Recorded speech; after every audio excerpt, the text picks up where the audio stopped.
the people going south the Lord, God of Abraham, to the land that's flowing with milk and honey, they cannot be stopped. To the rising sun, there's a star in the east, shining up in the sky, shining out so bright, it's supernatural.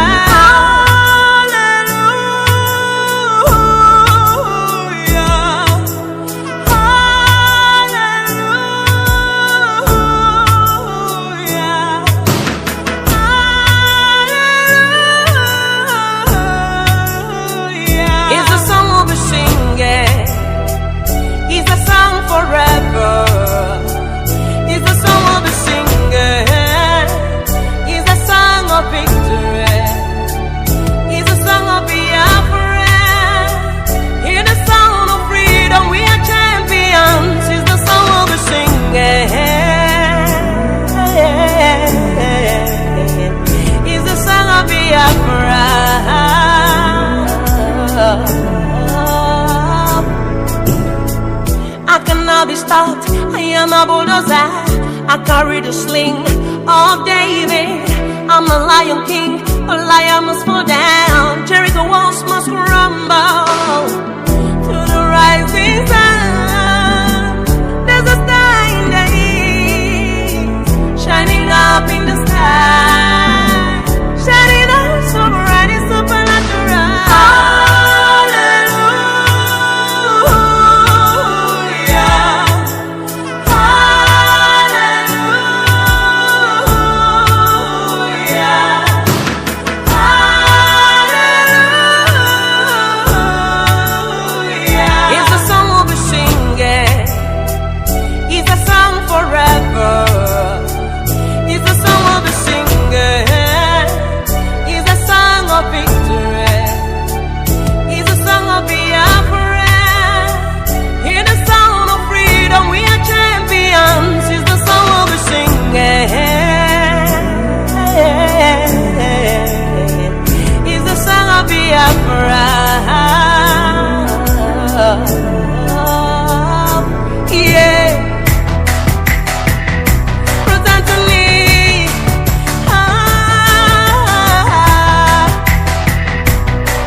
Why? Oh, we want to be the radio station with more.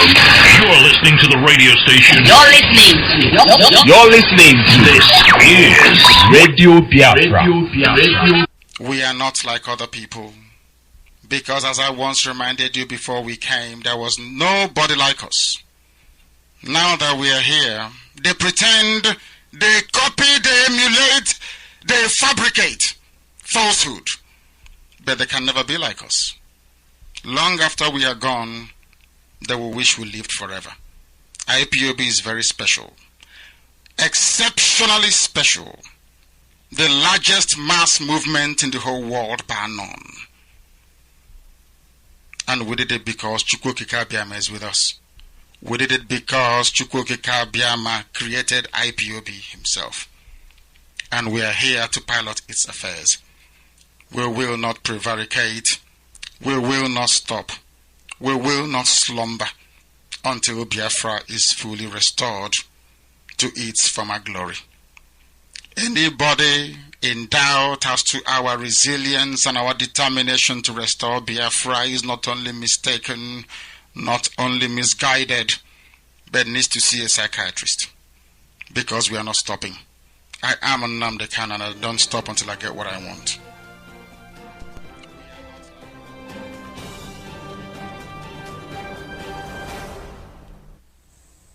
Anybody not following anything that DOS says goes. Anybody not following orders from Chike, Dosium, from DOS, you will be removed from IPOB and sanctioned appropriately. You know, before we remove you without knowing where you are. This time around, we will catch you before we remove you. Anything DOS says is what goes. MAZI IYKE is heading our reconciliation committee. If he calls you on the phone, you must listen to him and do as he says. He is our deputy head of Directorate of State, led by MAZI IYKE, Dosium, They are the highest decision-making body in IPOB. If that thing is difficult, then now refer it to me. Do you understand? Anything, if they call you on the phone, you don't return their call, or you're doing strong head, I would only believe that the zoo has got you over and you'll be dealt with. Edo State, be warned. No dabbling in volunteer affairs. That's why. All we want is freedom. Radio station with more. You're listening to the radio station. You're listening to this is Radio Biafra. Radio Biafra. Has she not been here to discuss anything? No, she hasn't. She hasn't said a word. Her own constituents have written to her. She doesn't say anything. So what is going on? What is going on? Why has nobody from the Foreign and Commonwealth Office mentioned MAZI Kanu? How can you have a British citizen travelling on a British passport kidnapped in Kenya on June the 19th? He was tortured for 8 days before being extraordinary rendition back to Nigeria. Why was he extraordinary rendition back to Nigeria when he's a British citizen? Has nobody behind these windows asked that question? How can you all remain silent? How can you all pretend that you can't see anything going on? It's all over social media. Catriona Lang, the High Commissioner for the UK in Abuja, has done nothing. She gets tagged in every single tweet that tweets about MAZI Kanu and extraordinary rendition. She doesn't reply to anybody. You ask a question, she blocks you. Is that really someone in her position? Is that really something she could be doing? She's done nothing at all. She's a representative of the UK in Nigeria. She represents British citizens in Nigeria. Why has she not represented MAZI Kanu? Why is the total silence? You've got another protest next to us here, a lady called Nazanin. Nobody's helping her either. She's a British citizen. What is going on in this country? The 67 to 70 Biafran war, it wasn't a war. It was a genocide. And the UK was complicit in genocide. The UK is complicit in genocide now, today. It's happening again. Yet why do we not hear about it? You go 20 yards away, the BBC cameras are there, the ITV cameras are there. Why does the BBC and ITV not cover Biafra? If what was going on in Nigeria was happening in any other Commonwealth country, it would be all over our news. So why is it not reported? It's not reported because the British government are still looting all the resources in Nigeria. Biafra on its own would be a world leader in any way you can think of, one of the richest countries on earth. But the UK can't let that happen. Because if the UK lets that happen, it has to start paying for the resources, of which all the oil that it gets now is given free. How can you put oil above thousands and thousands of people's lives, slaughtered on a daily basis? Catriona Lang, who works for this office, is fully aware of it. What's her response? Her response is to go on Twitter and start dancing with the Fulani terrorists who are committing these atrocities. How is that right? Ask yourself a question. How can we stay silent when this is happening? You can turn a blind eye. You can remain silent. You can do nothing at all. But don't ever turn around and say you didn't know what was going on, because you know exactly what's going on and you're doing nothing about it. It is absolutely shameful. Boris Johnson, what's he doing? He's doing nothing. Buhari is dead. Buhari died in London in February 2017. That's right. He died in London in 2017. So why do you still put this charade out that Buhari's coming to London? Buhari's coming for medical treatment. The man died in 2017. Yes. And when that comes out, seriously, the UK will look the biggest fools on earth. The death certificate's there. It's all written. That's right. There's proof he died in London. He's buried in Saudi Arabia. And yet you keep that quiet as well. How can you keep quiet that a president of a country died 4 years ago and you're still portraying him coming here for hospital treatment? Is that not a farce? Cover up. It's a total cover-up. A total corrupt cover-up by a totally corrupt government. But when Biafra comes, then we will see who laughs. Because it won't be the UK. All hail Biafra. All hail Biafra. All hail Biafra, my dear. Thank you very much. This is wonderful. It's a great talk, and like I said before, I made a promise that this will keep coming and coming and coming until they've all heard it. There's nothing anybody can do about it. We know Buhari is dead. The Nigerians can pretend all they want. Intelligent people that I call them, they are intelligent, but they are more foolish than the foolish, honestly, because anybody there that would think that man parading himself there is Buhari is deceiving himself. Since after this airing this, I keep airing it, we can see that his movement has been restricted. We don't hear much about him traveling anymore. And I'm not going to stop. This particular information will keep going to the world because we are watching. Now everybody's eyes open to see, to look at him very, very well. Anywhere he shows appearance. Because there is no Buhari. He's dead. He died 4 years ago. And they're still parading as if he's alive. And the Nigerian people are very proud, you know. Anyway, I wouldn't say they are proud because it's like they are kind of confused, honestly speaking. Talking about the zoo is in the news all the time. Everybody is talking about it, and there's nothing they can do to stop the quest for the truth. They are beginning to act like what they are, the terrorist government that they are. We've been saying it before.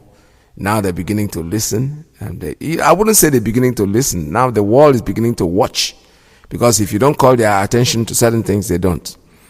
Now they are arresting, they are kidnapping. Even the kidnapping hasn't gone, was formally for the little ones, for people that are not important in society. They could go to their villages at night and abduct them, take their wives, take their children. The soldiers can do whatever they want to do with their wives and their daughters. And they rape and they kill these people and they lock up the husband incommunicado. But gradually, it is getting to the airlights. Same thing now is beginning to happen to those who think they are important in society. That is Nigeria for you. It will get there. It will get to everybody, honestly. Yesterday I heard the story being told by a gubernatorial candidate, one of the politicians actually. And but it touched them. So they went to the church. They have no respect for the sanctity of holiness. It doesn't mean anything to them. They go into the church. They abducted a man that went to church to the first outing because he buried his mother. And they went in there. They did what they have to do. But unfortunately for them, there were some young people around who were able to take pictures of the vehicles on the outside. And somebody in the church was bold enough to take pictures also. So now the business has grown bizarre. They know the vehicles where they come from is being organized by the governor of the state. Governor, when we say governor in the text of the word governor, the normal governors are elected, but this man is nominated by the so-called Supreme Court, because Supreme Court themselves too, they are constitutionally illegal, because they took away the Attorney General of the Federation that has done nothing. They accuse him of one thing or the other. And Nigerians being who they are, they talk about something and that's the end of it. They accuse this man of being a thief. He has stolen some money. He has all this, he has that. They never went to court. As soon as they changed him and put in somebody else, the case died off. And we have lawyers. We have people who are wearing the wig. I have said it, that wig you wear, better take them off, because it's frying your brain. You're not thinking. These are lawyers. These are eminent lawyers. These are people who are supposed to be intelligent people, lawyers, the lawmakers. They are not even to say anything. Their attorney general was just handpicked out. Well, as soon as they accuse them, people say, okay, how did he get to this money? Now, somebody comes in and says, we found 10 million, 10 trillion, or whatever trillion that they found in his account. None of us goes to investigate it. No. It is their word. They come in. And these are people that have been consistent in lying. They call them the DSS. Kind of police, terrorist police office says that can say just about anything about anybody to get their point through. Nigerians don't investigate it. They talk about, and one thing, the Fulani, the people ruling, they know this game. All they say is, let's do it. They will just talk a few days and they will shut up. And that is exactly what happens. They talk for a few days, it ends there. Nobody investigates, nobody is fired, nobody is redeemed of his office. This man that they abducted, this Uche Nwosu, that's what they call him, speaks the Hausa language. He understood them. He knows who are the culprit. He knows the people that are doing this because he heard it himself. But lo and behold, I'm telling you, those same people will remain in office and nothing will happen to them. Nobody is going to go out there and question anybody. The IG of police, I don't know about this. It's a surprise for me. Excuse me. If it's a surprise for you, then you should resign, because it means you've lost it. You don't know what is happening around you. You are supposed to be the Inspector General of Police of the entire Federation, not state police, because we don't have anything like that. So you are the man in the center. You are the man on the epic of the police force.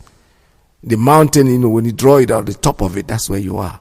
And you are not able to see what is going on around you. You don't know what is going on around you. Some people are using your name, doing whatever they want. And you don't know about it. And you are bold to make it very bold to come out publicly and say you are not aware.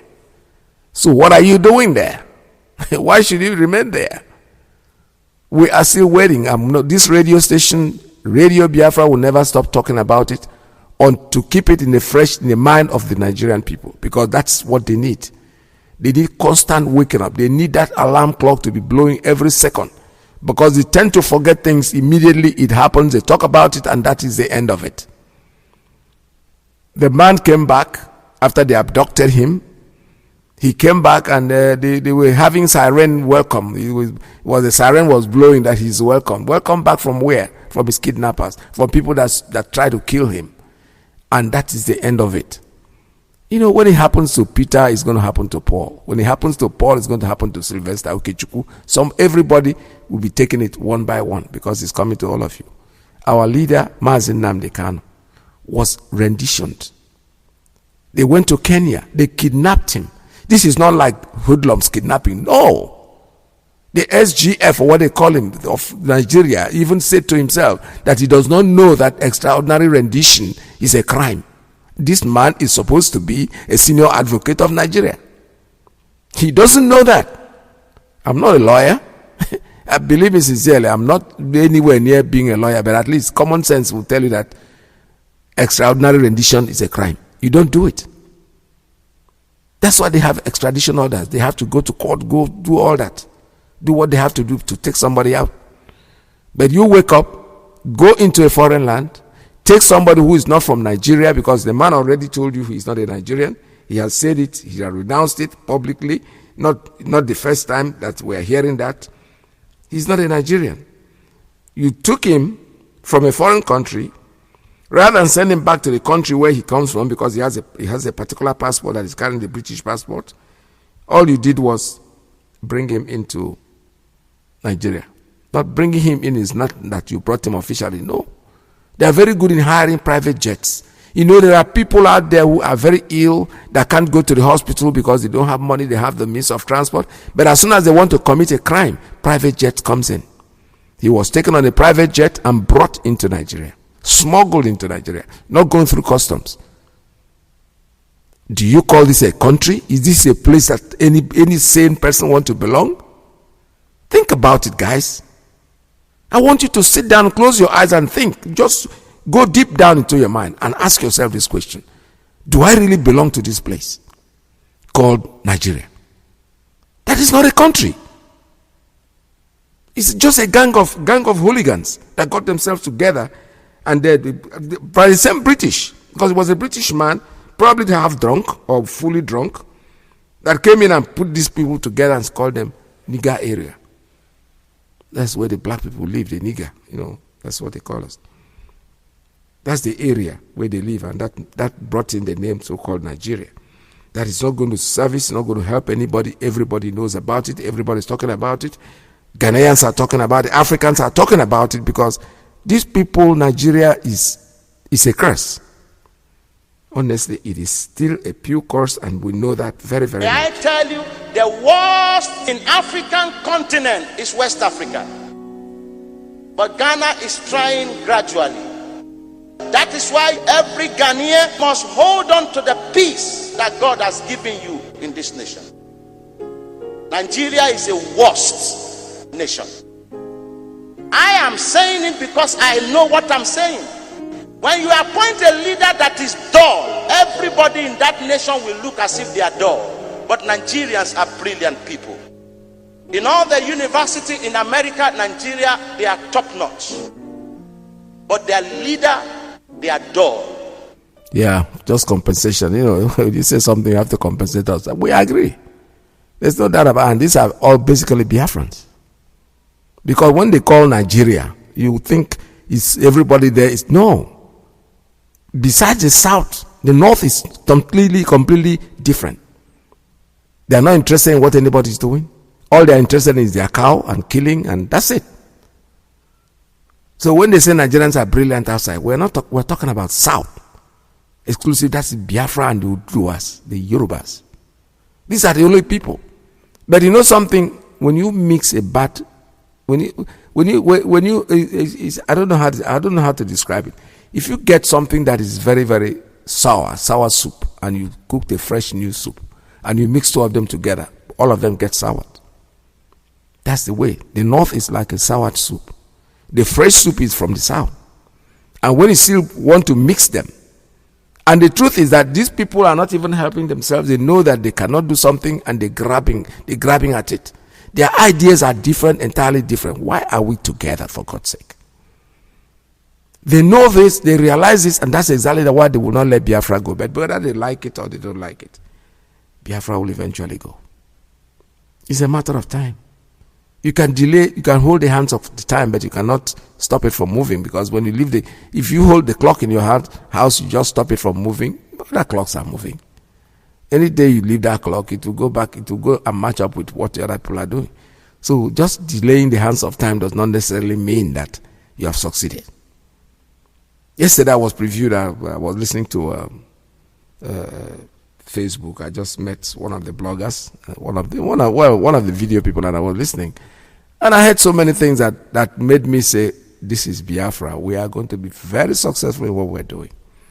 The problem that most of them have, I don't want to call names, is that all they were talking about is Radio Biafra. How can we stop this Radio Biafra? I didn't know that we were this, about I will booty well. The people are just crying over Radio Biafra, telling people don't listen to Radio Biafra. Of course, why do you have to tell anybody what to listen? People are listening. Nobody told me to start listening to Radio Biafra, and none of you can stop me from listening to what I want to listen to. It's a waste of time. It's a sign of frustration. You are frustrated because your lies are being exposed, so you are not very comfortable with that. But you know something? Radio Biafra is a free world. You want to listen? Welcome. You don't want to listen?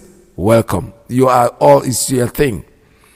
Because this is not that. Why is the zoo the way it is?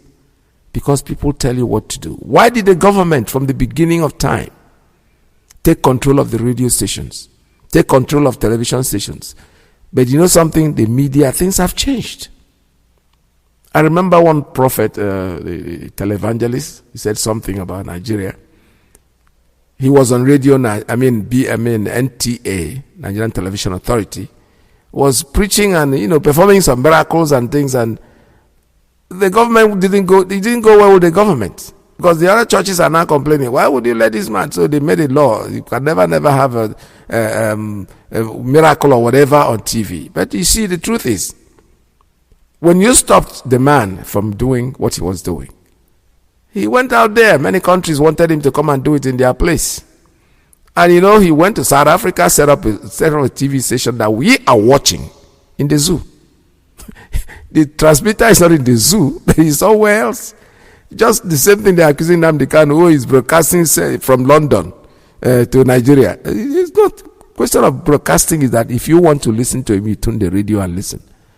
It's not when you're walking in the street and somebody's broadcasting in London, you're hearing that person. No, you have to have a device that will receive that person. So it's a matter of choice. What is the crime? Nothing. You are looking for something.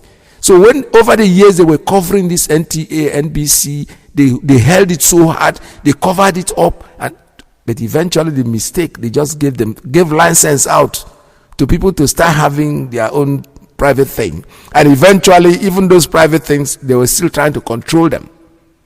See what they did to what they call them, channels, for interviewing somebody in Biafra. They say, oh, he's going to pay 5 million. Ndoshi. Why do you want to gag this day and age? Do you know, in some parts of the world, even in the United States, just go to your radio in your car.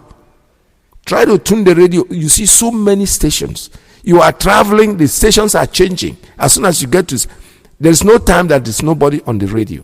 And nobody is trying to tell them this is what you do. No. Government says there, if you do some commercials, you have to pay some taxes at the end of the year. But this one, people are saying, hey, don't listen to Radio Biafra. You see, people are just sick. It was amazing for me. I don't know how I came into it, but it was like I just sat down there, put the radio, and I was listening to it, and I said to them, look at you. Take a look at yourself. The time is gone for that. And it's getting better and better and better. Because every day, everybody is a journalist. What saved Uche Nwosu is just camera. Because somebody was bold enough to make some video. And while they are doing the video, it's going up the internet already. And they said, no, this is Yawadon gas. So if we touch this man, we are all in trouble. So let us see, what are we going to do? Then they sent the message to the Aoga, the man in the council house. This man, this Aoga, this is in our trouble. Oh, let's know what we are doing. They took him to Enugu. They chartered a flight just to take him to wherever they want to take him. If they walk so swift with sick people, with people who need actual help, Nigeria won't be the way it is. But because they are committing a crime, criminals. It took them, look at the way it took them. In fact, yesterday I was listening, I'm going to air that program any other day. The guy who narrated about the Apple 6 or Apple 7, the Biafrans that they killed in Abuja, by the same man who is parading himself, is walking around now, is Dan Juma. I will tell you the story of that man.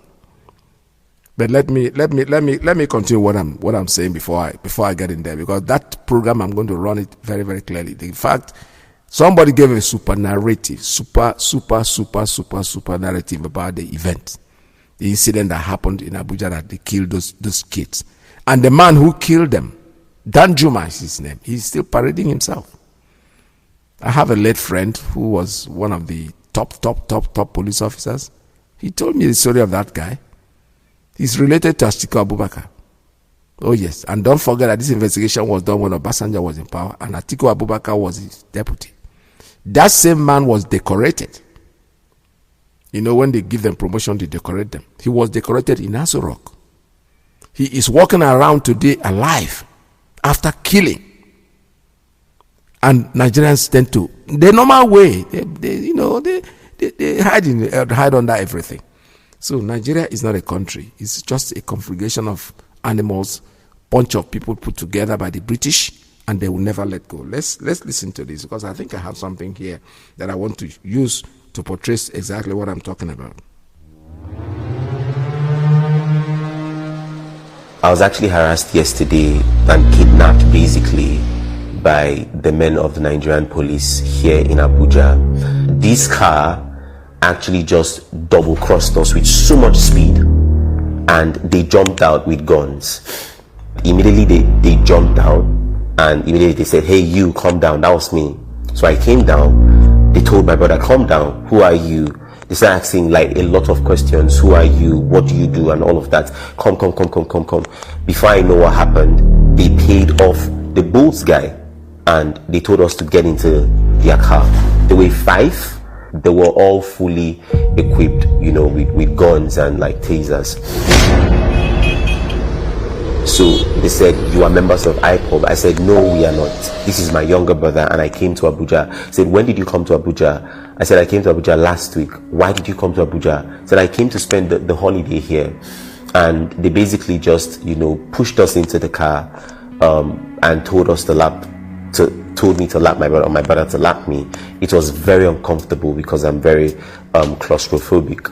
They got our phones. They told us to bring out everything, our phones, our ATM cards. They took my Apple Watch. They took my AirPods. They took everything that my brother had on him, everything I had, even like the small change, like 200, 500. They took everything from me, and they started asking me questions. "What do you do for you?" I said, "I'm a writer." They said, "What do you mean by you're a writer?" "I'm a social media influencer." They said, "Oh, forget that thing. You think we don't know that scope? You are into Yahoo. That's Exhibit 1. Exhibit 2, you are into, you are actually a member of the Ipob." And I'm like, "I'm not a member of the Ipob. I'm not into Yahoo. You can check my phone." They said they were actually taking me to the police station. I said, "Okay, fine. Can I please call my lawyer and my manager?" They said no. They already took our phones. They said no. They were really aggressive, and they threatened to tase us. They actually turned on the taser. One of them actually got really furious, and they were like, "Let's handcuff these guys. Let's just handcuff them." And they actually handcuffed us. The next thing they said, "Push them into the booth." And they pushed us into the booth, and we were just there. Thankfully, I was with my meds.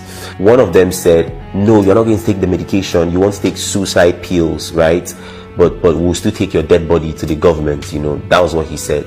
The one in front, who was actually quote unquote the superior, put a call across and said, "Yes, we've actually caught 2 boys. We are bringing them down to the station, blah, blah, blah." I don't know if it was a real call or if it was a fake call, but I know I had that conversation. Whenever he says you're a Yahoo boy, I'm like, I am not a Yahoo boy. And he would turn on the taser and he would say stuff like, "We're going to kill you here, nothing will happen. We'll deal with you." And he said something that I need to mention here. He said, "We work for the IG of the police." So it's really disturbing to me that there is a group of policemen who go around extorting, kidnapping, and basically harassing young people in the name of the IG of the police. They sounded so sure. They said nothing will happen. They said, "We don't fear anybody. No matter what happens, you can trace us. Nothing is going to happen." They bragged about that. They were like 1.5 million naira. That was what we're going to pay. I said that I don't have 1.5 million naira. And they drove really far into the outskirts of Abuja. We drove for over 2 hours, or they drove for over 2 hours. I told them, "Please, like, what can I do? Like, I really need to go, but I am not a Yahoo guy." And they said, "Oh, that we are going to give them 600K, I'll be 500K. And I'm like, 500K? Literally, what's in that account is 617,000 naira. So when I turned on my phone, it turned off because I think the car charger wasn't enough to power the phone well. So it turned off, and they were like, "What did I do to the phone? That I'm trying to track them, that nobody can track them, that do I know who they are?" They repeated again that they work for the IG of the police. That happened, and I'm like, "Okay, fine. And I gave them they were ready with my ATM. They asked for the pin for my ATM. They asked my brother too, how much does he has? He was like, "Oh, he has only 40-something thousand. So now this was what they did. The one who was actually just by at the back seat by my right, he wore a black shirt on which he actually wore the police vest. Yeah, he took off the vest, dropped the guns and everything, and took the ATM card.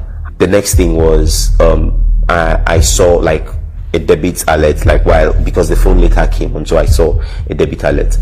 I think he used the POS. Well, he actually used the POS. I didn't see the POS, but I know he strolled down to somewhere and he withdrew 202,000 naira. So while on that, I transferred the remaining 300K. And I noticed they didn't pick him up immediately. They drove around. I don't know where they went to Shah, and they met him there. So basically, I feel like when I made the transfer, he withdrew 202k there, went somewhere else, withdrew 100k, went somewhere else, withdrew, you know, basically. So, and he was with a bag. I think he actually had the money there in the bag. And when they were done withdrawing all of the money, driving around with our heads down, even if I was trying to like peep and everything, I remember I saw Gudu at some point, by the way. They came into the car, they went to eat. I was now saying, okay, fine, please, like, I need to go to the house. They were like, okay, fine, don't worry, we are going to drop you off in the next 20 minutes. And they drove from the outskirts really far where they took us to, and they drove into town again. And when they drove into town, they asked us, where do you guys stay again? So I told them where we actually stay. And they just, and I noticed that they were very, very careful of how they were going to drop us off. Because each time they tried to park and they saw that another car was in close range, really close range, they will move forward again. They will move forward. And they dropped us on one road like that. I really don't know the name of the road. And when they dropped us there, the first thing they said was, cover your head. We covered our heads, and they actually unlocked the handcuffs. And then my brother had a small bag, a small handbag. They put our phones inside there, our ATM cards inside there, and they handed it to us while we were in the boot. So immediately they were like, they're just going to open the boot and we're just going to go out. So they opened the boot and they told us to go out. Now my, what's it called? Yeah, they also gave me back my watch, by the way. My AirPods, I was about to ask him, like, how about my AirPods? And they just zoomed off. So basically they took my AirPods and they took my brother's earbuds too, and that was all. Coming to the house, I started thinking about everything, and when I made the post that I made that went viral, I saw a lot of people who actually complained or talked about the fact that many boat drivers actually are complicit in these acts. They literally tell, because when I think about everything, it was well planned. We weren't the only people on that road. It was well planned. It seemed as though they had monitors. They had monitored us from Kilimanjaro, where we actually ate, like that's in Wuse, to Ruby Center, and it also seemed as though the Uber driver was actually complicit. Now this is actually an assumption, because fine, like the Uber driver never called us to say, are you guys fine? And that is actually very fishy to me. Never called, never said what happened. I was the one who called him. He said, no, I don't know anything about it though. I don't know. They just paid me off for blah, blah, blah. They just gave me my 300 and I said, okay, fine, no problem. You know, when I actually made the post, a lot of people actually told me or commented that it is something that happens in Abuja over time. Do I have information about these policemen? I don't have information. Remember, I said that they weren't actually on their full police uniform. They were just wearing like the vest. That's number one. Number two, my brother actually saw part of the plate number. Yeah, he saw part of the plate number, and again, it was actually Toyota Matrix or Matrix. I don't know how that is actually pronounced, but it was actually Toyota car. And then I have the proof of the withdrawals actually that were made from my account. It was actually a POS withdrawal. They were wise enough not to use the ATM because obviously the CCTV there was going to, you know, capture their faces, and I could actually ask for the pictures or the videos of who actually used my POS. Oh, sorry, my ATM card. Like, I'm very sure that this wasn't just a one-off thing. I'm sure that this is something that they do. And I have to mention, they said something to us. They said, if you guys pay us, if you guys give us this money, we can easily go and look for another 2 people and replace you people. And that was very disturbing to me, to show the corruption that has eaten so deep into the police system, where a policeman can actually tell you up front that you will give him money and he will literally find 2 other people to replace you. That's to tell you that there are people who are in cells who are literally innocent, and these criminals can just pay them off maybe $1 million or 2 or even less, and they just look for 2 people, innocent people, to replace people with. They made these statements, and I was very, very observant and very finicky to listen to everything they were saying, because everything they were saying was actually cueing me to the fact that to the kind of things that they do. Ever since I made the post, and it went viral. A lot of people have gotten across to me, a lot of media houses have gotten across to me, a lot of the police, the Abuja command, they have actually gotten across to me. It's good that they go across to me, yeah. I feel like it's the fact that I have some sense of social status, but like, how about the ordinary man? How about people who do not have social media followings? How about people who are just ordinary people, everyday people? I want to believe that this has happened to a lot of people and their stories were never told. How about people like that? It's not about saving me because I'm Solomon Buchi. It's about saving, it's about the whole structure where even the least person would be sure of safety and security in the country. A couple months ago, last year, we were on the streets. They killed us. They killed a lot of people. There was a massacre. They lied that there was no massacre. All because we wanted them to trash the whole SAS, you know, the SAS department, which was actually highly notorious for criminal activities. But as we can see, even if they had demolished or they have actually disbanded SAS, there is still high level of corruption and criminal activities happening in the police department. Extortion. That was basically kidnapping. That was kidnapping, because if it was actually lawful arrest, then they would have actually let me call my lawyer. They would have actually let me call my manager. Yeah, they asked me for my ID card. I said, well, I'm not with my ID card here. Let's go to my house. Let me get the ID card. They said no. And again, I have to pinpoint that they bragged on the fact that they work for the IG of the police. And if the IG of the police is going to say that they don't work for them, or they don't work for him, then I expect the IG of the police to actually fish these men out. I've gotten calls that the Commissioner of Police has heard about the story and is actually investigating, and actually set up a team for investigating the whole case. And while I appreciate that, I am still very skeptical of the police in Nigeria. I have to be very honest. I'm still very skeptical about the police in Nigeria. Because I even feel like the POS merchants are actually also complicit in this, because how would you have 300 or 200,000 to pay off at once? In the night, not in Abuja main city, in the outskirts of Abuja. Like, I'm thinking at that time they should have closed. So probably they have dealers, you know, POS merchants that they actually go to use. Bolt has actually been a very disturbing brand in Nigeria, and I have to say this because there are a lot of stories, a lot of stories, horrendous stories about people's encounters with boat drivers, from kidnapping to killings to harassment. So the boat drivers are involved, the POS merchants are involved. I haven't reported it to Bolt yet. I have only called out Bolt on Instagram. I think that if I actually even report it to them, they will just, you know, play around with a few mails, and that'll be all. And I think that this is actually a very great opportunity for the government to look into Bolt. I don't know who gave them the license to operate in Nigeria, but with the rising, in fact, it's not even rising, with the number of reports that people have about Bolt Nigeria, I think it's enough to actually start investigating them. Because even when I posted, people said that some of these boat riders or drivers actually have connections with some of these criminal policemen. So when they pick you up and they notice that, you know, they notice certain things, they can actually just chat or whatever, and they have their cut at the end of the day, their own share at the end of the day. And I need to state that before I went to Kilimanjaro, yeah, the boat guy that carried me, myself, and a friend of mine to that place, we were actually having conversations about crypto, about money, and we were talking about thousands of dollars. We're totally, you know, we just forgot that we're actually like in a boat car. We're having those conversations, and right now trying to put two and two together, because he dropped us at Kilimanjaro. I'm thinking if he was also complicit to everything that happened.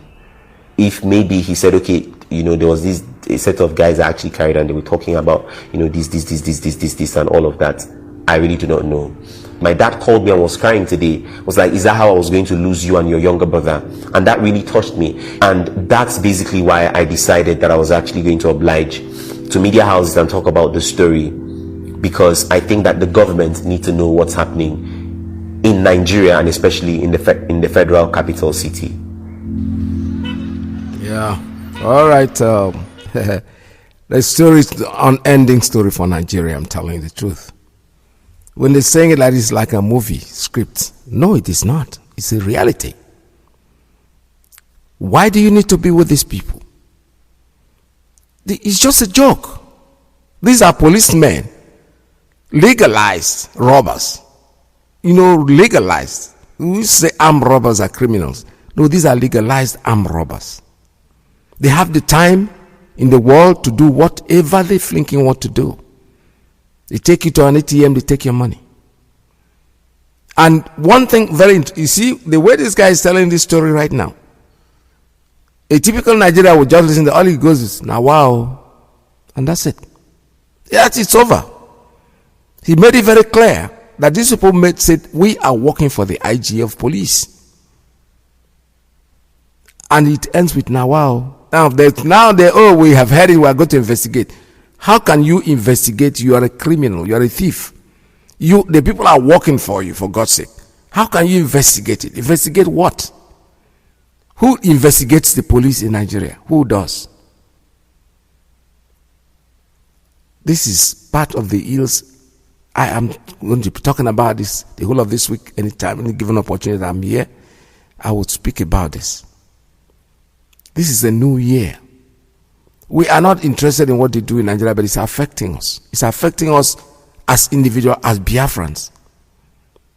Listen to what they arrested him. Oh, you are IPOB, and the guy goes, "I'm not IPOB."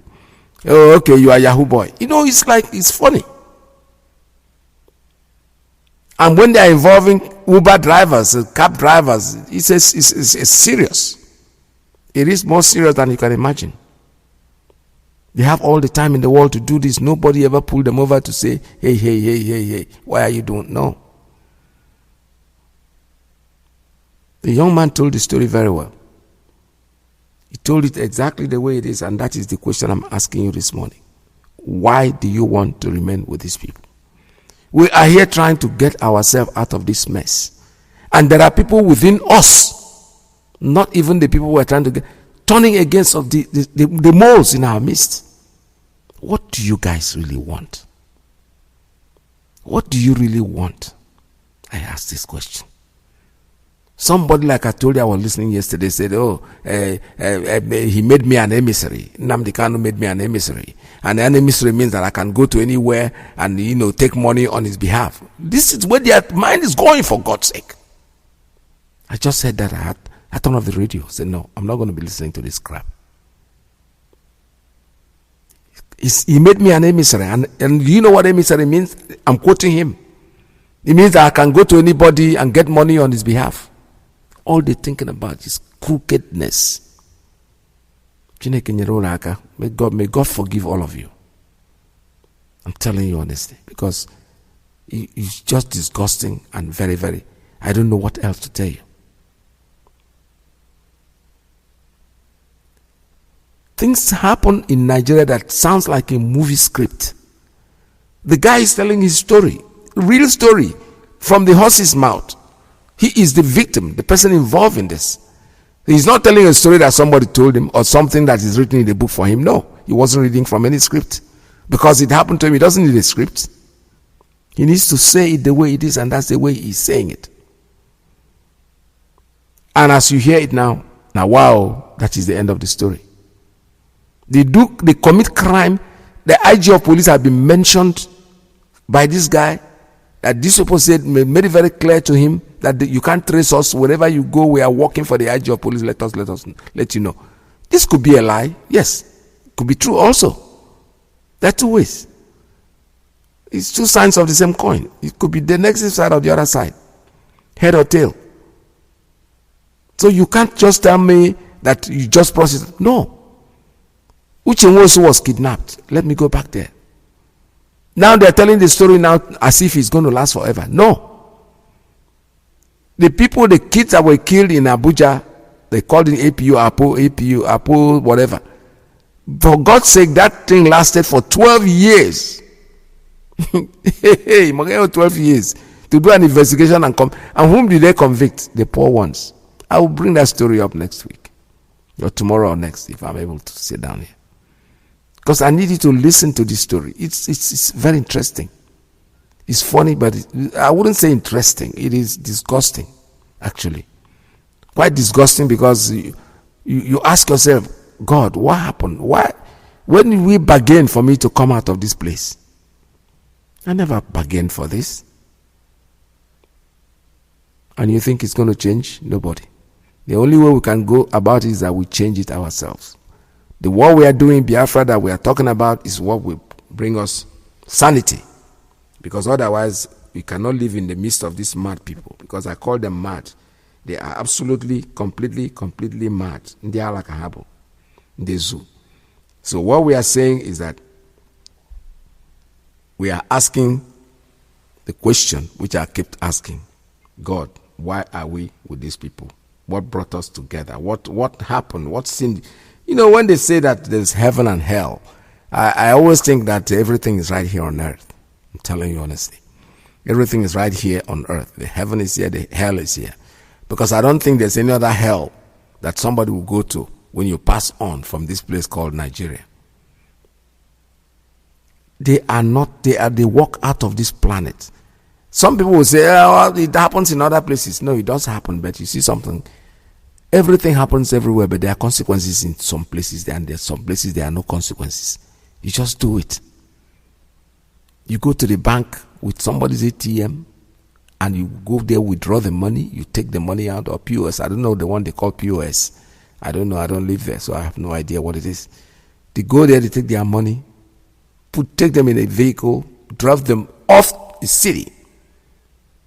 And every single road in Nigeria is supposed to have a checkpoint. Nobody ever stops them to say, hey, who are you? No.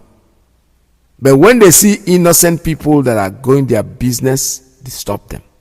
They query them. They ask questions. But when you see a vehicle like this Uber driver is going with two young men at the back, because I know if you stop on a police checkpoint with the soldiers there, I will scream and say, Onyami, I'm kidnapped too. I don't know these people. But nobody will do that. They drove away from the city. Like my brother was saying, the guy that was narrating this story. They are connected. Do you call this a country? Do you call a place, this is a place you want to live in? This is a place you want to stay? No. Biafrans, let us wake up. Referendum is what we're asking for, because we need to go away. For those of them who are between us, the most, they are not important. I'm telling you the truth, they have failed. Like I took the time, sometimes it's good to listen to this. So I took the time yesterday and I was listening. I said, oh God, this is a sign of discussion, a sign of they are disgusted, they have failed completely. Complete failure. Absolutely failed. We have a structure. Our leader has told us what the structure is, and what he has said is what goes. There's nothing anybody can do. With this, I'm going to open up the line for you to give me to talk, and the number here is 646-920-4541, 845-344-7984, 929-406-9953. And we're also on Signal. Signal is 845-283-9665. Listen. Stay tuned. Don't go away. This is Radio Biafra USA 2.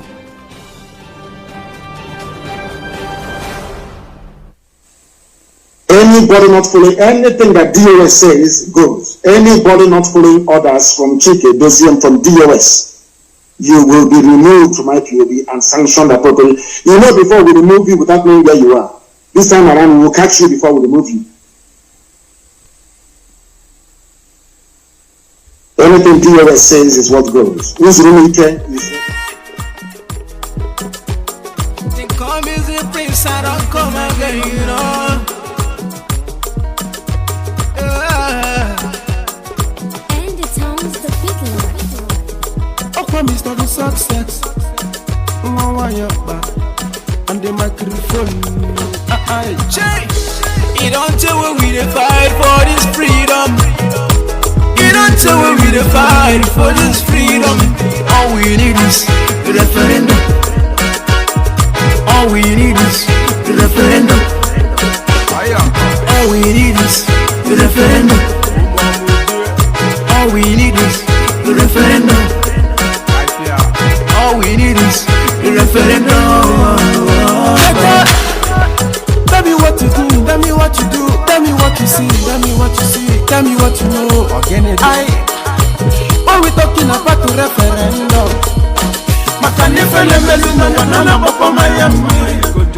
Oh, you see, I have to go for long. We never become a slave for long. Back in the days, we know what's up. But because of Guru, the focus to come out. I remember when my father they tell me about the war. Then spend so much money just to collaborate.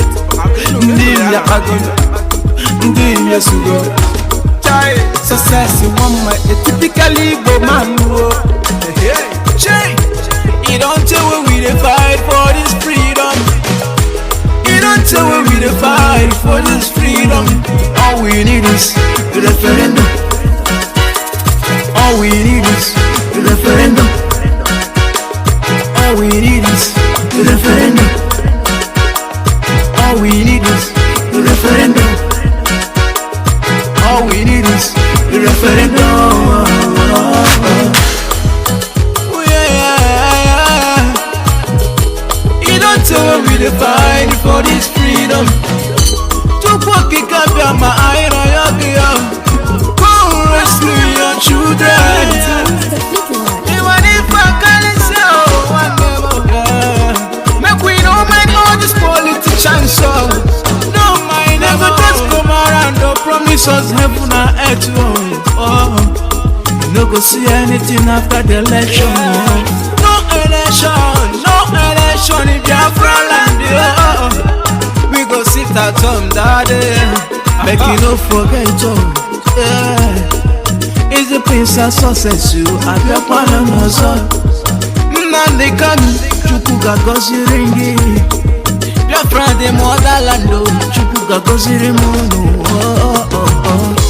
You don't tell when we fight for this freedom. You don't tell when we fight for this freedom. All we need is the referendum.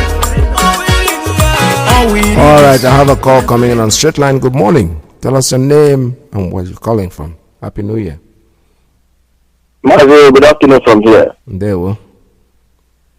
Thank you very much, my big brother. Happy New Year to you and your family and Biafrans all over the whole world. This year is a year that Biafra is going to liberate themselves from the zoo. Whether they like it or not, it must. And our leader must be free. Whether they like it or not, MAZI, believe me, we are ready to do anything to make sure that our leader is free. We are ready. MAZI is your brother with calling from UK. There we go. MAZI, yes. You see the tape of that young man you just played. First of all, they are targeting the Igbo people. Yeah. They know what they are doing, and let nobody be deceived. The IG of police know who these guys are. They know who they are. They know these are his boys. They know who they are. But what I'm saying is this: can we please, Biafrans all over the whole world, we should take this tape and pass it to the Department of State in America. They have to listen to this tape.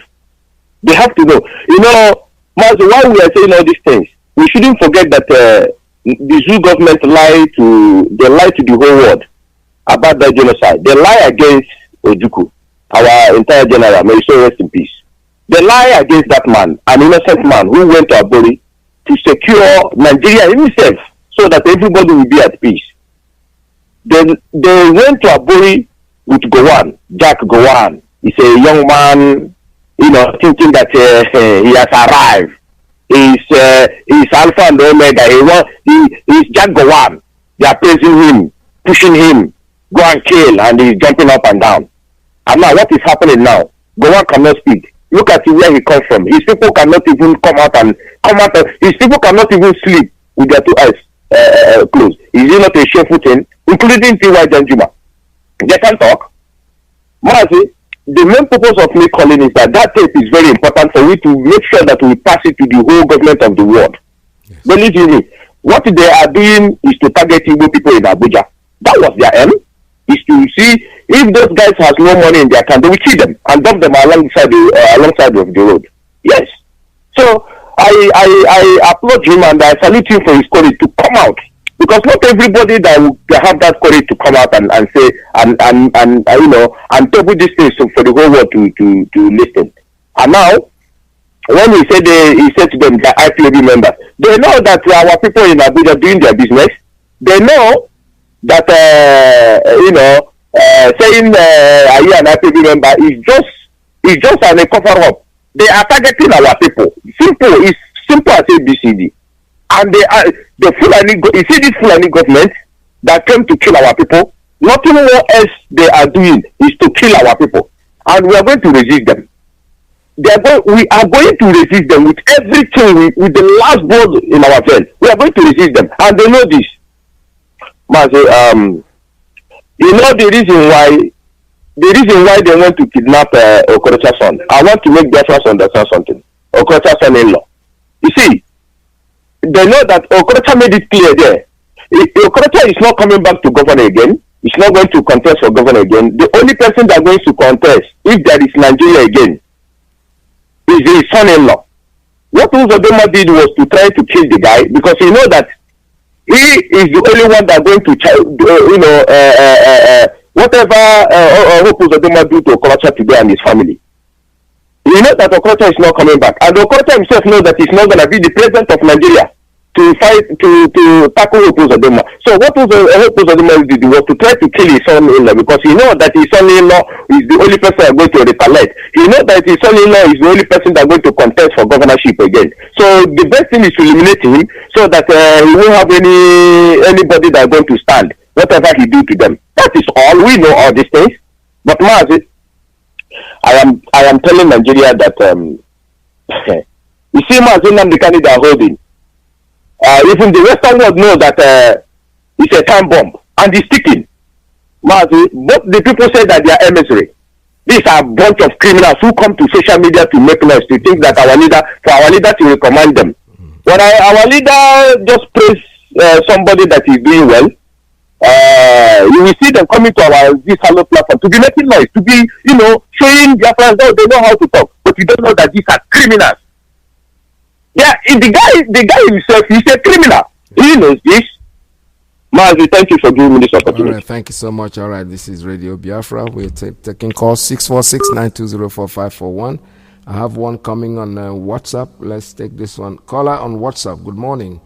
Tell us your name and where you're calling from. Our leader. Turn down your radio. Yes. Turn down your radio. Go ahead, sir. Caller, good morning. All right, he's not ready. Okay, MAZI PETERS. My name is.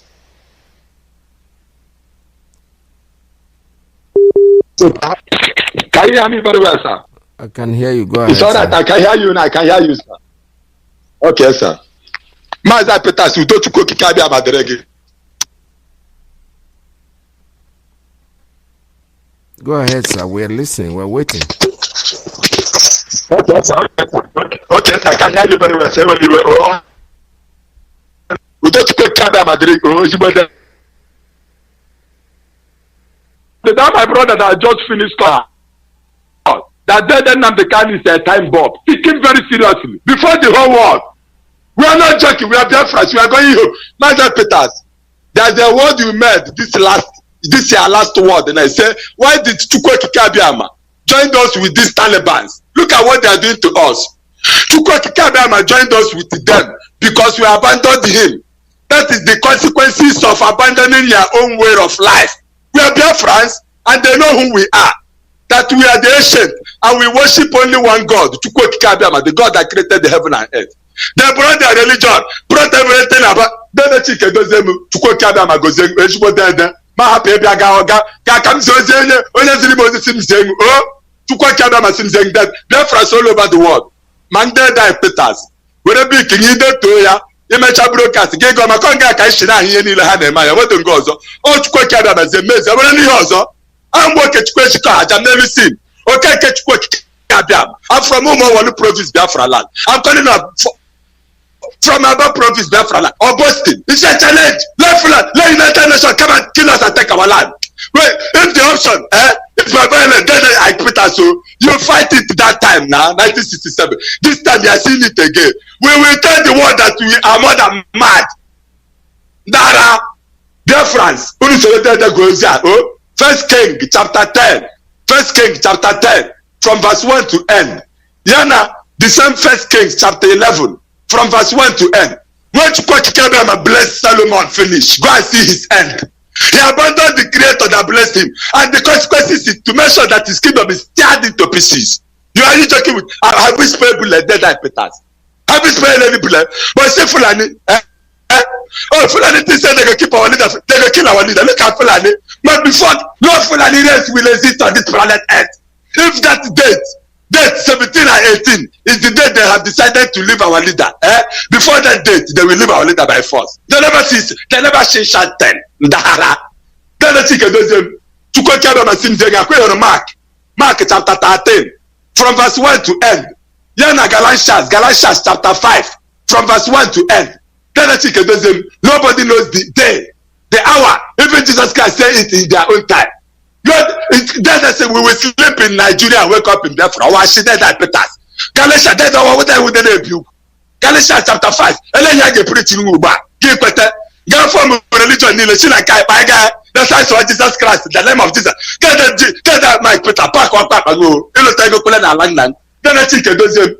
To come kind of in Hebrews. Hebrews chapter 9, from verse 1 to end. Then the same Hebrews chapter 11, from verse 1 to end. And the same Hebrew chapter 12, from verse 1 to end. Then I Peter. Then I think a dozen.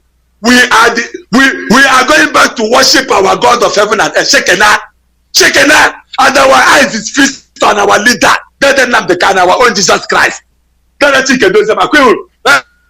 Fulani, Jeremiah chapter 46. Fulani Danjawe. Fulani Makedo.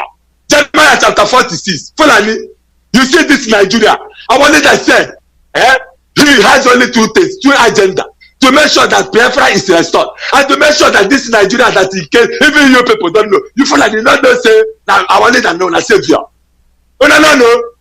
Britain no sabi say our leader Nnamdi Kanu na savior. Una never know. One cup of oil you come out for Biafra land. Now we dey feed the whole world. We don't pack up. Don't get away. Dara. Thank you, sir. Don't leave our leader. Then you people will see the kind blow where we will be Biafra go comport every human being on this earth. Dara.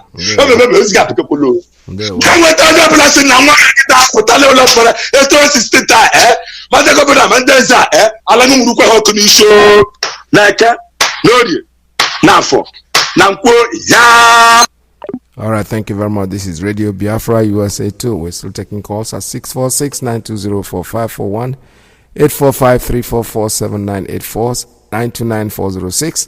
929-406-9953. We have a call coming in. Let me see who's coming online. Caller on straight line. Are you there? Tell us your name and where you're calling from. Good morning from here. All right, that line is not working. I don't know what happened to it. Just turned off. But we're still here taking calls. Give us more calls. Yeah, that's what we are saying, talking about this morning's the zoo. God, why did Chukwuka put us together with these people? I'm telling you honestly, because every day, the story that comes out of there is like a fairy tale, but it's not. They are real stories. They're things that people have to go through. Like my brother who suggested about the tape going viral and going to United Nations and all this of them. These people, they know what is going on. They are not saying anything doesn't mean that they don't know what is happening. They do know exactly what is going on. And I have a call. Let me take this on WhatsApp. Caller, good morning. Tell us your name and where you're calling from. Hello, MAZI PETERS. Good morning. Welcome to the program. Yeah, good morning too. Good afternoon from here. Yeah, MAZI PETERS. I hear it's Chibike Nodem. I'm calling from Switzerland. Okay. I'm calling in regard to the clip you played on our brother in Abuja. You see, when you listen to that, our brother, you notice that he's also infected with the Nigerian problem. You see, let me tell you the truth. Sometimes it is disgusting listening to these folks.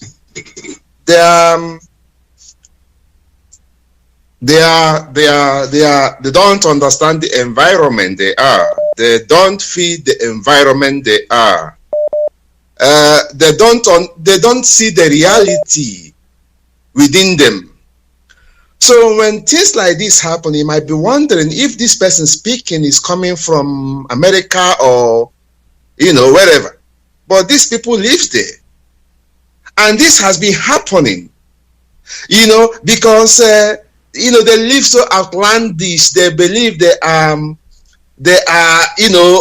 somehow upper class from the society. So it doesn't matter. It doesn't bother them what happens. So everyone Nigerian has a problem. Every person who reasons like a Nigerian has a problem. No matter how educated you are, you have a problem. Because you are not, you don't see the urgency. You don't see the urgency to see that change happens until it affects them. This is where the problem lies on. It has happened to him now and he's crying because he's a social media influencer.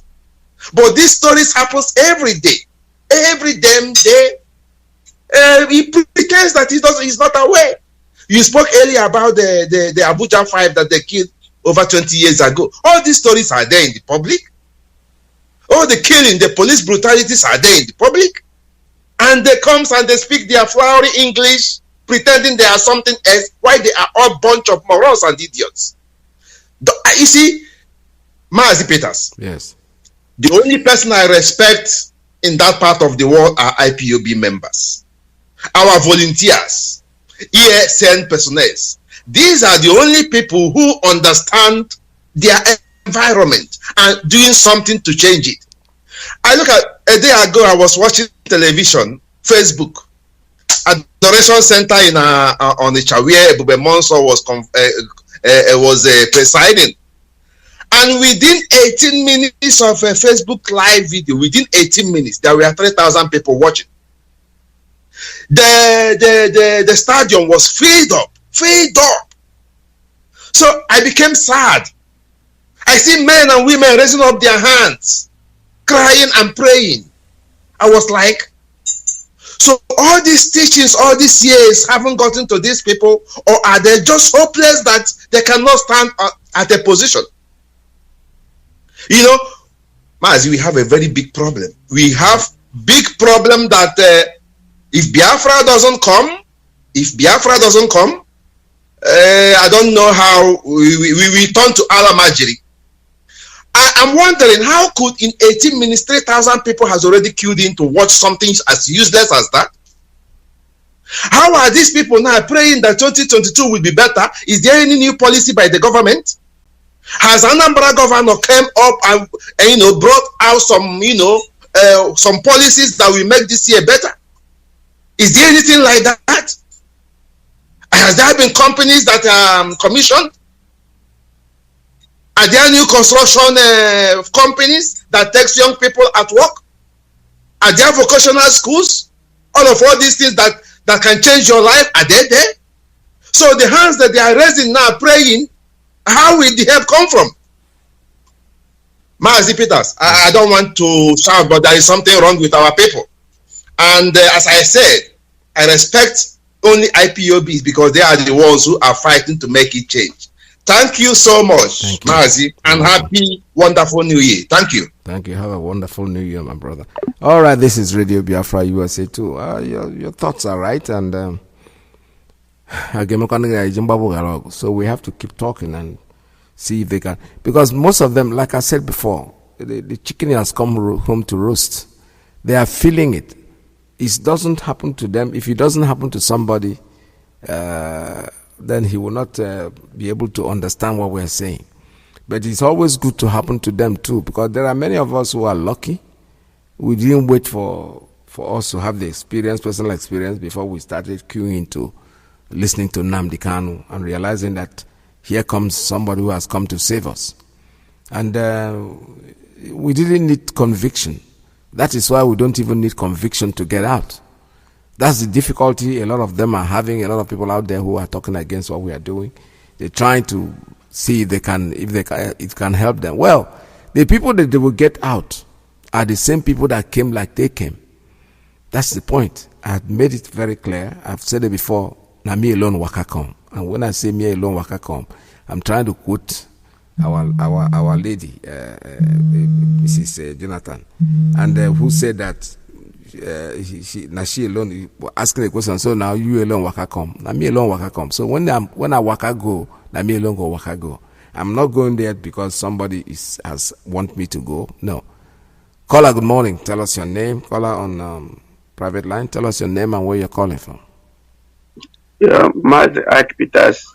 Good morning. Welcome to the program. Happy New Year. Same to you, sir. I wish you a glorious New Year and a prosperous New Year for standing up, preaching this gospel, even as Chukwu Kabiama has brought us into this wonderful 2022. And I will never forget to also wish my beloved leader MAZI Nnamdi Kanu a prosperous New Year, good health, and Chukwu Kabiama, I plead him that in no distant time that he will be released unconditionally, so that the project he put in his hand in this new year will be actualized, which is restoring Biafra. MAZI, this is your brother MAZI IYKE. I'm calling from Austria, and by the special grace of Chukwu Kabiama, I am the IPOB Austria National PRO. In this wonderful new year, I just want to wish all IPOBians all over the world and all of us of freedom a wonderful new year. And Chukwu Kabiama, please give us the strength that we could do more better this year, that Elohim Chukwu Kabiama will be praised. And those of us who listened to our HOD MAZI Chiredoziem yesterday in his New Year broadcast, please, it is our obligation to make sure that everything we heard from him yesterday, we must try to apply all of them, despite what the enemies are planning the most, that infiltrated IPOB, trying to destroy what Chukwu Kabiama has built through our leader MAZI Nnamdi Kanu. This year, 2022, we IPOBians all over the world are going to prove once again what made us, because we know that what we are fighting is a just cause. What we are fighting is what every country fought to become what they are today. So Biafrans fighting for freedom cannot be something people trying to turn us down, that we should stop what we are doing. We cannot stop, because our life has already been inside this struggle that we are fighting for. Most of our people today have died in this struggle. Our mothers, fathers, brothers and sisters have died in this struggle. And some people are asking us who is that madman that will come to us and ask us to stop what we are doing? It doesn't matter, MAZI IYKE PETERS. Yeah. It doesn't matter. Our leader have said it, that even if at the end of this process, it's only one man and one woman left behind, they should continue to multiply. Yes. Because we must continue. And this year, 2022, the world will see IPOB in different dimensions, because our leader that they are holding, this man, a prisoner of conscience, MAZI Nnamdi Kanu, he must be released, because Nigerian government has nothing against him. No. They has nothing against him. They should release MAZI Nnamdi Kanu. If they want to negotiate with him, they should release him and sit down in the round table and negotiate with him. And the negotiation should be, give us a date for referendum, that our people will decide if they want to continue with the zoo or we want to go our separate way. Right. This is all we ask them to do. If they fail to do it, that means they are looking for trouble. Yes. The world should know that we are peaceful people. IPOB has been peaceful. IPOB has been doing everything humanly possible to prove to the world that we are not the type of people that always go into somebody's home to begin to cause trouble. Nigeria is a problem to Biafran people. Right from 1967 to today, the nails of Nigerian government has been the neck of Biafrans. Yes. This is why we are running away whenever we finish or we come out from secondary school or from university. We will begin to scavenge all over the world, running away from our land. I have never seen the race that are running away out of their land like Biafra people. If we want to travel, we said, okay, we want to travel willingly, but not the way we've been treated in Nigeria that force us to run away. Our children are roaming all over the world. MAZI IYKE PETERS, do you know that if anything happens to them, God forbid, the question we have to ask ourselves, what our children going to face? Most of them here where we are living, Mazi, if they ask them question, despite they were born and brought up here, they are all citizens of this country we are, but they still ask them one question in Dutch. They ask them, woher kommst du? And this question, these children, sometimes it burns in their heart, which simply means, where do you come from? Yeah. Even in their school, they ask them this question. So if this our generation cannot be able to get a country where they will be proud enough to tell anybody who asks them that question, because these children cannot go back to Nigeria. If there's no Biafra for them, they can't go there. A place where they will go at the end of the day, their life being threatened. If they don't kidnap you, they kidnap the children, asking for ransom for money. Yes. We are in trouble. Our people should wake up and make sure that at the end we must get Biafra, so that even if we close our eyes and die today, we will have peace of mind. Our soul will rest in peace. This is what we are not doing this for ourselves. We are doing it for our children. That's right. You that are preaching this gospel every day, you are not. After all, Mazi, the life you are living now, God have already made everything available for you. If you are looking the other way around, you can't even come to this radio to preach this gospel. But you are doing it for your own generation. Yeah. So that the time we come, people will say, this man, MAZI IYKE PETERS, was one of the man that was, the children will read about your name. You are setting a legacy. The same thing we that are calling on this radio are setting a legacy, that a time will come when our children go to this radio, listening to this broadcast, they will hear our voice when we are shouting that we want Biafra, that we need Biafra. And then ask everybody, please, in this year 2022, let us make sure we fight together with the DOS under the days of MAZI Chika, yes, and also fight with our leader, Nnamdi Kanu, who has made us who we are today. That at this end of this journey, all of us will have every cause to glorify Chukwu Kabiama for what he has done for us. MAZI, thank you so much. May Chukwu Kabiama bless you and your family. Bless you too. Thank you so much. Thank you so much.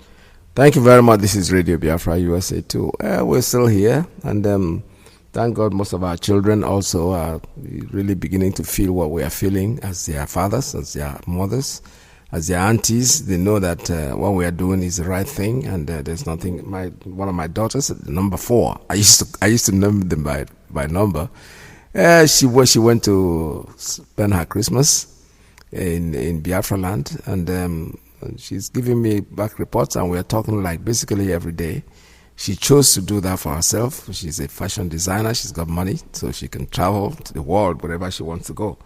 And I was skeptical when she was so bent. She didn't want me to discourage her in any shape or form. Daddy, this is something I have planned over the years, and I'm going to do it. It doesn't matter what happens. I said, okay, please make sure you take a visa with you, because they all have Nigerian passports too. And she said, yes, of course, I'll get a visa. And she did everything for herself, got a visa for herself, and she traveled. She's been there about 2 weeks or 3 weeks now. And like I said, we speak every day. In her experience, she's been to the zoo before when she was like a baby, like 4 or 5 years. But this time, she didn't have the privilege of going there as an adult, because her sisters, my daughters, what I made sure was that each of them did senior high school in Nigeria. They were born here, all of them, and then for them to have a little experience, it wasn't easy for me, but I had to. I had no choice because their life means so much to me. I sent them there for 3 years to finish high school. They come back here, they go to college here. So they are very fluent in the languages they can speak. They have most of their friends. People you call your friend are actually people you met in secondary school, not really people that you met in the university. The people in the universities are come and go. But people that you were same boarding house in high school. So they have lots of friends back there. And each time, every year, they want to travel on their own. I don't have to go with them. So she's giving me her experience and what she's experiencing there. Now she's beginning to understand why we want Biafra.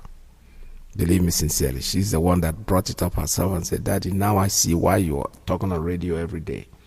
Nigeria needs to be overhauled.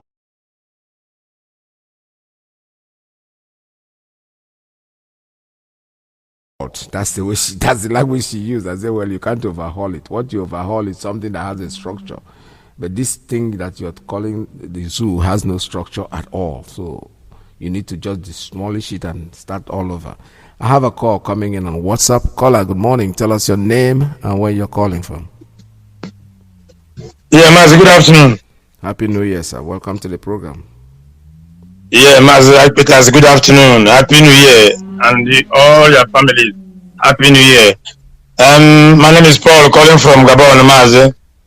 Mazi, first of all, our leader, Mazi Nnamdi, wherever you are this afternoon, Happy New Year. Because what you are doing for us, you are setting a great nation in Africa, a great nation in the world. So that nation is Biafran nation. Because what you are doing is not what no man can do for us, is what you are doing. And I know that God, who sent you to do this job, will see you through. You must to finish your job. Because you are about to finish the job, because it's not easy. So, Mechiko Karama protect you and protect your family wherever they are. So, Mazi IYKE, yes, I listen to what you have been playing this afternoon, Mazi. My brother, any man who is not listening to Radio Biafra is missing a lot. Because Radio Biafra is where we understand what is going on in Africa and in the world and inside the zoo.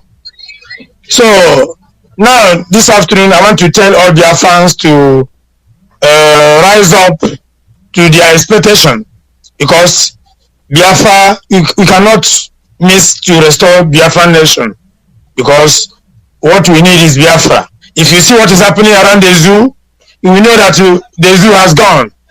I have been saying that the zoo has gone 4 feet. This 2022, they are going to 5 feet. From now to March or June, that 6 feet is going to accomplish. Because you will see that what is going on there is, the zoo doesn't have government. What is going on there is a Fulani oligarchy government is what is happening in the zoo. Because they don't have, even judiciary, everything, all of them has gone. So Biafrans, last time I made it clear that on Friday, 2 Muslim men, after finishing in the mosque, was discussing about what happened in Afghanistan is what is going to happen in the zoo. So my brother called me and said, see what is happening. I said, everybody know. Even in the mosque, all of them knows that what is about to happen in the zoo and what is going on there is Islamization. The same thing is the same way it happened in Afghanistan is what is going to happen in the zoo, and have been doing it gradually. And they are using the politicians, they are using the foolish elders in our midst to accomplish their mission. But I want to tell them that Kadiama will not allow it. It cannot happen. No matter what this foolish man in Council House is doing, it cannot work for him. Because what I'm telling him is that him and his generation will not have a place to live as far as Biafran nation is concerned. Thank you. So, and our people, yes, and Mazi, I don't know, last night I was speaking to my people, they are telling me that they are not be listening to Radio Biafra in Aba since 2 days now. I don't know whether he's back now or not. Okay. So people, our people in Aba, if the radio is not working, you people should rise up and speak so that the people in charge we fix it up. Because Aba radio must speak. Yes. So it's what I have to. Yes, Mazi. Thank you. Thank you so much. All right, Aba is off. That's what they're saying. I'm just hearing it for the first time, but our engineers, I hope you're all listening to this program so that you'll be able to know exactly what to do. Go back. We need this radio. We need it to be talking because that's the only way we can disseminate information to our people. If the radio is off, please get it fixed. Normally, it's like equipment. Every other equipment does not work all the time 100%. But when it's stayed for too long without working, then it becomes a problem. So what we need to hear is that the radio in Aba is going to be fixed, and we hope that our engineers will do all they can to make sure that the radio comes back on air. This is Radio Biafra. Call us. The lines are still open for you. Biafra is MAZI IYKE, MAZI Nnamdi Kanu. One cannot be two. Stand Live Production. All right, have a call coming in now. Caller on straight line. Good morning. Tell us your name and where you're calling from. Yes, Mazi, please, with due respect, this is not what I always do. I just want to correct our brother Paul from Gabon. Our leader's name is not Carlo. It's Kanu, K-A-N-U. He has been calling our leader Carlo. My brother Paul. It's not Carlo, it's Kanu. Okay. Correct it all the time you come, please. Right. Mazi, thank you. Thank you so much. All right, thank you for the correction. I think he's not doing it on purpose. He's just doing it because of his tongue. That's the way he speaks.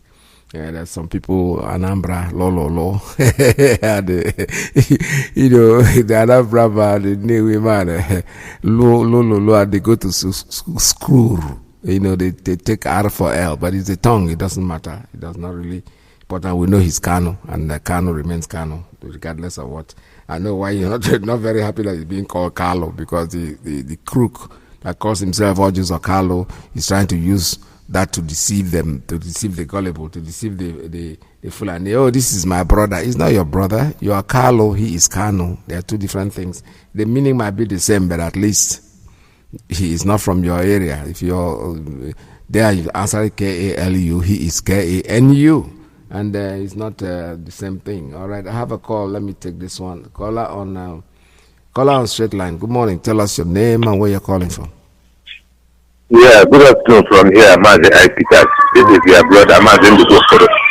Welcome to Yes, it's a short call. I just want to confirm. I'm in Aba now. Okay. Our radio is stopping. I'm listening to the radio right now. Okay. Somebody just said the radio is stopping. I'm listening to it. All right. That's all. Thank you. Thank you very, very much. It's a very good thing I picked your call because, like I said, the callers come in and we pick them randomly, whatever, anybody that comes in. It's good thing information that you just gave us because I was hoping that somebody will come up with it. Caller, good morning. Caller on WhatsApp. Tell us your name and where you're calling from. Yes, MAZI IYKE PETERS, Happy New Year and Happy New Year, Biafrans. Happy New Year. MAZI, my name is MAZI Ujuduru. I'm speaking from New Delhi in India. Yeah, MAZI, this is a new year and we are moving forward.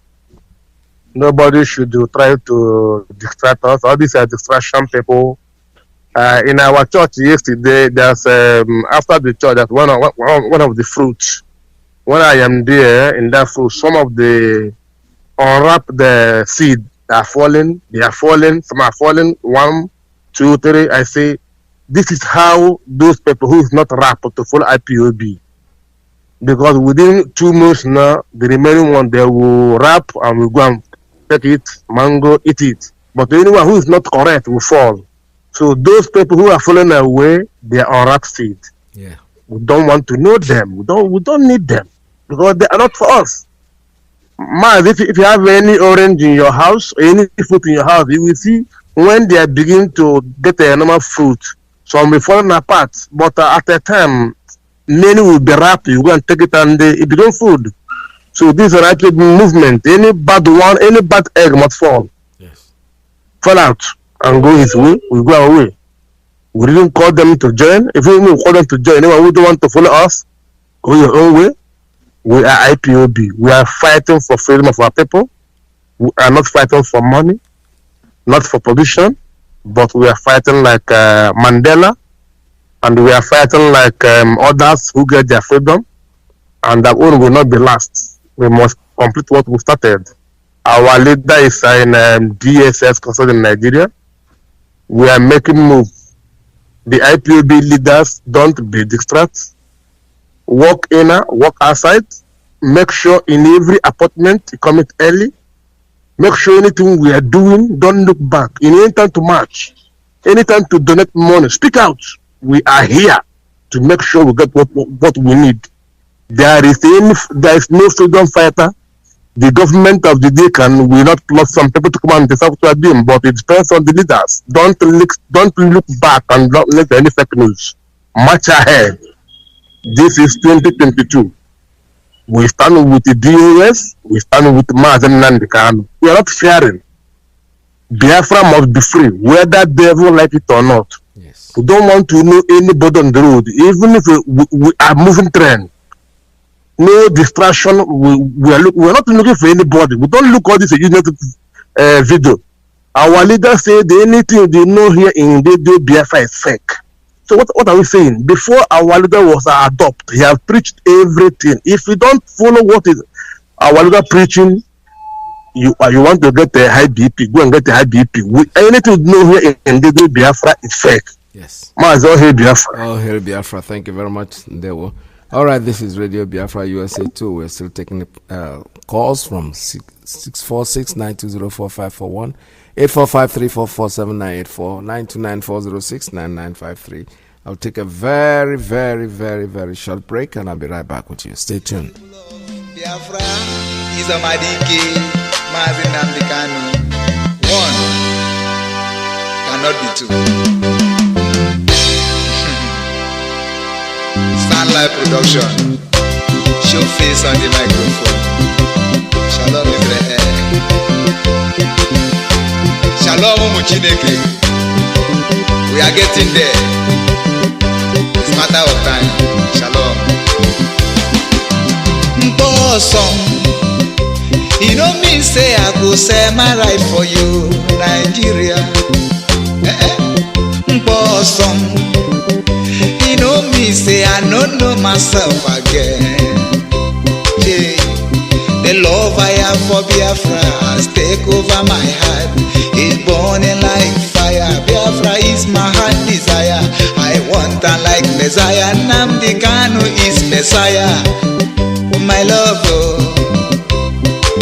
I'm ready to do anything for you, my love. I'm ready to do everything for you, my love. I will make you my canton. I will make you my cashier. Just be patient, my love. Oh, oh, oh. Be patient, my love. Oh.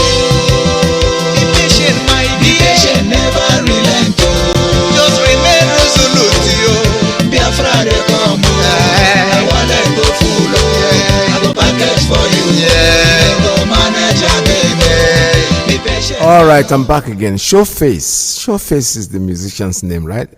The guy who played this song. What happened to you, Showface? Are you there? You used to be in Iguacha. All right, call me any day you think. We need to talk to you and find out what's going on with you. All right, caller, good morning. I have a call coming in on, let's see, what line is this? This is WhatsApp line. Caller on WhatsApp, good morning. Tell us your name and where you're calling from. Yes, Peters, good afternoon, sir. Welcome to the program. Thank you, Peters. Thank you for having me. Thank you for your dedication, my brother. You're doing wonderful. The same Okike, do your story forever. Yeah, well. Thank you for what you are doing for Biafrans. MAZI, allow me to appreciate Tony MAZI Nnamdi Kanu. This year is a year of victory. We must surely come victorious. MAZI, what I want to say here, I know your time is running out. What I want to say here is the DOS, HOD, came on yesterday to say something. They say we are going to embark on protest. It's okay. I agree with that. But what I want to say here is protest. He said we are going to protest in embassies. Kenya embassy, the Zoo embassy, and also Britain embassy. It's also welcome. But it's it's unfortunate that it's not interact section, because what I'm going to ask is, are we still, I know that protest is also civil disobedience. Are we still going to embark in serious civil disobedience for the zoo? Because I think this year we are not going to let it go. We must do something that will shake the zoo. I know DOS says one thing. They says not everything they're going to review, not every plan they're going to review on air. Yeah, I agree that. I like what they're doing, because something secret is better than something open. I agree with that. But I want them to make us know, are we going to embark on serious disobedience for this zoo? Let me go into that. Let me go into this. See, when you're saying something, I like what they're doing, but I don't like that word BUT. It doesn't make any sense. They've already very clear. I mean, these people are people at the helm of affair. They don't have to bring their dirty linen and wash it out in the plot. They told us we're going to embark on protest. That's enough. Take that and then watch. If nothing happens, then you can talk. But when they say we're going to, you want it a different way. But this is, my brother, there are leaders. There's something they call leadership. These people are the people in charge. For the Nnamdi Kanu that we are seeing today is the US. Until Nnamdi Kanu comes to tell us otherwise, whatever they say, if you love Nnamdi Kanu, put it out on DOS. Just there's no but. Our leader, we don't tell him but. Onyisi, bet. No, we don't do that. Onyisi does it. It's command and control. When we finish, all you young people will form your political parties. Now you can have your opinion. All right, but this is what's fighting. Look, trying to get this message across. We want freedom first. When we get freedom, most of us, believe me sincerely, 99% of us that you're hearing our voice today, you might not be hearing us anymore. We'll be out there and watching you guys create your own nation. All right. So let us leave US out of this. US have said what they have to say. We have listened to him. What with this, action speaks louder than words. Let us put ourselves together. That we're going to have protests, and we're going to have it, and that's it. All right. Okay.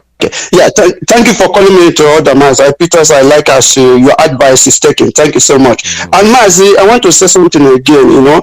You see, protest for Kenya embassy. We can cripple Kenya economy, and I will tell you. You are still saying the same thing that you said before. Allow the US to do their job, please. We are going to go back. What they use is the word protest. So protest means anything. Protest. You're talking about the economy. And when you say protest, it's not a word. Protest doesn't mean protest means disobedience. Something that will cripple you. So let's not itemize it. It's not for the air. Okay, Mazi, I welcome your ideas. It's okay, but what I'm saying is different. Maybe can you allow me to allow first and see where I'm coming from? Go ahead. Yes. Go ahead. Okay, what I'm saying is, you see, Kenya. I'm not talking about zoo now. I'm talking about Kenya. Okay. We can cripple the Kenya economy in this way because when they say we're going to protest in Kenya embassies, what do you understand by it? Yeah. What do you really understand? Protest. Okay, to my own understanding, protest is just to go and protest and tell them that what they're doing is not right thing. They have to release our leader. But to my own view, I want to make it in different way. For example, we can back on it's still the same protest, but in different way. For example, Mazi, I'm not challenging you what you are saying. You are saying the way it is, but I just want you to know where I'm coming from. Yeah. What I mean to cripple the Kenya economy is this. By telling Biafrans, no Biafran should be entering Kenya airline. There's no Biafran should patronize Kenya businesses. There's no Biafran should buy Kenya product. There's no Biafra. We can back on by, for example, telling people not to go to Kenya because they're kidnappers. See, somebody go to Kenya for sightseeing, or for example, they kidnap this guy and they send him to another country where he not belong to a British citizen, and they kidnapped him and send him to where he not come from. You see that because Kenya economy based on sightseeing and people tourism. We can tell those that go to tourism, don't go to Kenya. Kenya is a kidnapper. Kenya will kidnap you for the money for ransom. If you go to Kenya, you must be kidnapped. So if you come back, I know it's still the same protest as our HOD said, but I want to make it in this way so that we can hurt Kenya economy, so that we know how serious we are. Mas. That's what I'm saying. I'm not deviating what DOS says, but what I'm saying is we will make it, civil disobedience to make it very strong for Kenya, so that we know how serious we are. That's where I'm coming from. Us. I'm not saying that DOS is not saying the right thing, but my own day to make it more stronger by telling people not go to Kenya for any sightseeing or going there for tourism. They will kidnap you people. If you can hold Kenya business, if you can hold Kenya economy, Mas, they will know how serious we are. That's where I'm coming from. I'm not deviating from what our DOS says. Thank you, Mas. I'm sorry for taking your time. Thank you for having me, and God bless you. Thank you, sir. All right. Let me put it this way. I always give my story about a dog that they have in my family. One of my cousins had plenty of dogs, and it's the one they call Major. Major does not bark anybody. He sleeps under the car all the time. If you enter the yard, the other dogs are whoa, whoa, whoa, whoa, jumping around as if they're going to eat you up. No. Major, the moment he steps out of there, he goes to bite you straight. He bites you, and that's it. And he goes back to where he's lying. So DOS is like Major. Now you are saying what they are going to do. They use the word protest. Protest, the dictionary meaning of protest can include the things that you are talking about. So why do you want to warn your enemy what you're going to do? It's not strategic. It's not proper. You tell him, the armed robber is coming to your house in the night, he warns you, I'm coming. There are two different things. They use the word protest. We're going to protest. Protest can mean just about anything. I know. It's like when you start saying, I'm going to do this, I'm going to do that, now it becomes a threat. You end up not doing any of this. But when you say the word protest, we're going to protest. Hey, that's it. And you think that protest is going there to carry flag? No, it doesn't end there. When you boycott whatever they are doing, you are protesting. Let us watch this. Let us allow this event to take its place. We are not the DOS. I have the implicit trust in them. Our leader has made it very clear that whatever they say goes. They are the leaders. They are the leadership. They are the ones that we have to listen to. There's just no two ways about it. We have to really, really pay attention and listen to whatever they say. Because when we start itemizing it, they're going to do this, they're going to do that, and eventually this thing don't happen that way, why we don't encourage you coming to the radio to try to marshal these things out? Leave these people alone. What they are doing, the way they walk, is not... I might want them to do something differently, but hey, there's nothing wrong with what they are doing. They are the DOS, the Department of State. That's their job. Their job is to do what they are doing. And they are doing it, as far as I'm concerned, they are doing it very, very, very, very well. They have not screwed up anything. Our leader did not appoint me, or appoint you, or appoint any of us. He just gave them this job to do, and we should allow them to do their job and watch.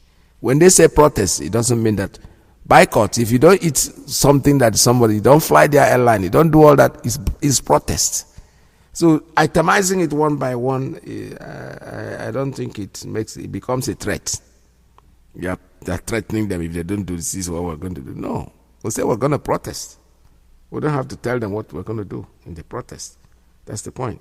This is Radio Biafra. I think our time is almost up, and we have to call it a day. But before we go, take this little advice. Anybody not following anything that DOS says goes. Anybody not following orders from Chike, Dosium, from DOS, you will be removed from IPOB and sanctioned appropriately. You know, before we remove you without knowing where you are. This time around, we will catch you before we remove you. Anything DOS says is what goes. MAZI IYKE is heading our reconciliation committee. If he calls you on the phone, you must listen to him and do as he says. He is our deputy head of Directorate of... All right, that's it. The message is very clear. I mean, if you don't understand English, the DOS is in charge. I am not saying that, I'm not blaming my brother for trying to itemize Because like I said before, the word protest, our leader, they said we are going to protest. Yes. Protest means so much. It means two different things. If you pick up your dictionary today and try to find out the meaning of protest, if a protest, it may include so many things. Or protest is protesting or something like that. I remember as a child, I used to do that quite a lot. When they scold me, I will refuse food, and my elder sister will say, thank God, at least one mouth, because we eat together. So if you don't eat, if you don't go and take the food when they are eating because you're protesting, then they are gonna get you for now. I already you 1 cup of rice before. This time he's going to eat more, going to feed themselves, and they will wish that you keep protesting all the time. All right, this is Radio Biafra USA 2, where time is up and we have to go. MAZI Alozie is next. He's coming to stay with you. Whatever information you need or whatever questions you have, please ask him. The man will be able to give you answer to most of the questions that you ask. But let me keep reminding you that Biafra, Biafra is our religion, and Radio Biafra, that's what we worship. People are telling you don't listen to Radio Biafra. Well, tell them you have to go to church. And Radio Biafra is your church. They should just stop being frustrated and stupid because they are wasting their time. We will be back again with you. Tomorrow is another day. And I'm still saying the year is very fresh. So I keep saying happy, and very prosperous New Year. From me, it's goodbye. See you again tomorrow, same time. I believe. Listen to radio.